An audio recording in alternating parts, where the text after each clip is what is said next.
बने रहिए इस वीडियो में। हम आपको दूसरे फ़ोन से इधर स्क्रीन लाना सिखाते हैं और एडिट करना भी सिखाते हैं, तो आप बने रहिए इस वीडियो में।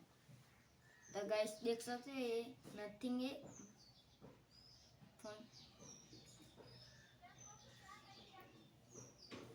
और ये देख सकते हैं मैं इसको चालू करता हूँ वीडियो।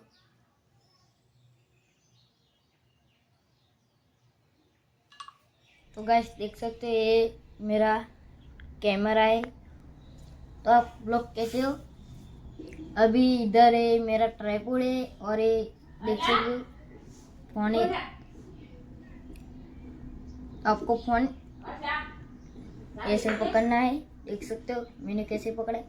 और देख सकते हैं फोन, और इसमें भी वीडियो चालू है और इसमें भी चालू है, देख सकते हो। फोन बहुत दूर नहीं रखना, हम इतना रखना है, देख सकते हो। और अब दिखाते हैं कि इस वीडियो को इधर कैसे लाया जाता है और एडिट किया कैसे किया जाता है, तो बने इस वीडियो में।